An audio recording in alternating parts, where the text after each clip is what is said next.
আসসালামু আলাইকুম, কেমন আছেন সবাই? আলহামদুলিল্লাহ আমি ভালো আছি, দোয়া করি আপনারা ভালো থাকেন।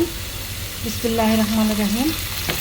আজকে আমি আপনাদের সাথে একটা ডাল রান্না করে ডাল রান্নার রেসিপি নিয়ে আসছি, আপনাদেরকে দেখাবো। এটা হচ্ছে, আমরা এটাকে ডাল খাসি বলি। মশারির ডাল দিয়ে এই ডালটা রান্না করা হয়, ডাল খাসি বলি আমরা এটাকে। তো আমি এখানে দেখেন একটা কড়াইয়ের মধ্যে আমি কিছু পেঁয়াজ কুচি দিয়ে দিয়েছি।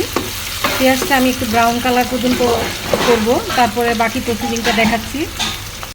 দেখেন আমি 2টা তেজপাতা ছিঁড়ে দিয়ে দিয়েছি। এই ডালের রেসিপিটা আপনাদেরকে দিলাম, ডালটা রান্না করে খেয়ে দেখবেন, আপনি শুধু ডাল দিয়ে 1 প্লেট ভাত খেতে পারবেন, এত মজা এই ডাল খাসিটা। দেখেন আমার ইয়েটা হয়ে গেছে, ডালটা দিয়ে দিব। ডালটা একটু ভেজে নিব, আমি ভাজতে ভাজতে সেই পর্যন্ত অপেক্ষা করব। ডালের কালার যখন চেঞ্জ হবে তখন আমি এখানে 1 চা চামচ আদা রসুনের পেস্ট দিয়ে দিলাম। একটু হলুদ দিব 1 চা চামচ, 1 চা চামচ জিরার পাউডার দিব, বাস আর কিছু দিব না এতে। দেখেন ডালের কালারটা চেঞ্জ হচ্ছে আস্তে আস্তে। আমি এখানে 1 চা চামচ হলুদের পাউডার, 1 চা চামচ জিরার পাউডার দিয়েছি, আর কিছু কাঁচা পেঁয়াজ কেটে রেখেছি, কয়েকটা কাঁচামরিচ ফালি করে রেখেছি, কয়েকটা কাঁচামরিচ আস্ত, কারণ সব কাঁচামরিচ একসাথে যদি দেই তাহলে বেশি ঝাল হয়ে যাবে, কেটে দিলে বাচ্চারা খেতে পারবে না, সেজন্য আমি আস্ত কয়েকটা কাঁচামরিচ দিয়েছি। আর একটু ভেজে নেব, তারপর আমি এখানে পানি দিব পরিমাণ মতো।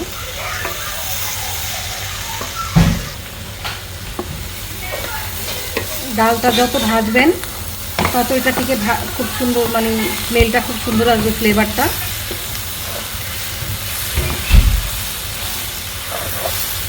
দেখতে পাচ্ছেন ডালের কালারটা চেঞ্জ হয়ে গেছে। ডালটা ছিল লাল রং, এখন হয়ে গেছে এটা হালকা হালকা একটু সাদা সাদা দেখা যাচ্ছে, তার মানে ডালটা ভাজা হয়ে গেছে। আমি এখন পানি দিয়ে দিব এখানে।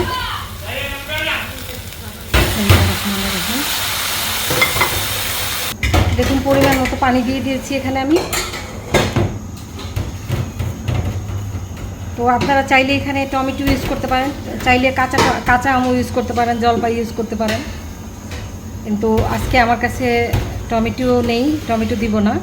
কাঁচা আম শেষ হয়ে গেছে, আজকে একটা ছিল পেকে গেছে, এর জন্য আর দিলাম না। আমি 2টা জলপাই দিব লাস্টে, ফ্রিজে রাখা আছে ডিপে।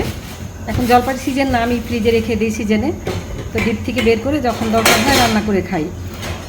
তো আমি জলপাই 2টা বের করে রেখেছি, আরও পরে দিব। কথা দেখেন এটা বলক চলে আসছে, যেহেতু আমি এটা ডাল খাসি রান্না করতেছি, এটা অনেকটা মাংসের টেস্টি আসবে এটা থেকে। তো সেজন্য আমি 2 টুকরা দারচিনি, 3টা এলাচ, 2টা লং আর 4-5টা গোলমরিচ দিয়ে দিলাম।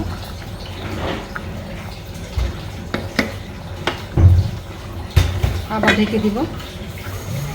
দেখেন আমার এই যে ডাল খাসিটা হয়ে গেছে, এই যে দেখেন ডালটা সিদ্ধ হয়ে গেছে, মাশাআল্লাহ কি সুন্দর একটা স্মেল বের হয়েছে।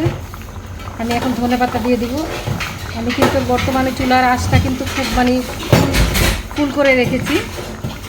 ধনেপাতাটা দিয়ে দিলাম।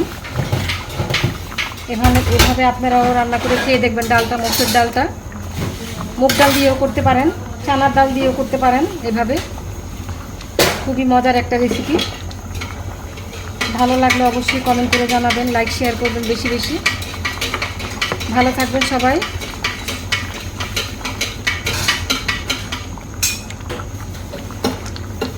দেখুন ধনেপাতাটাও সিদ্ধ হয়ে গেছে, লবণ দেখে রেখেছি, লবণ হয়ে গেছে।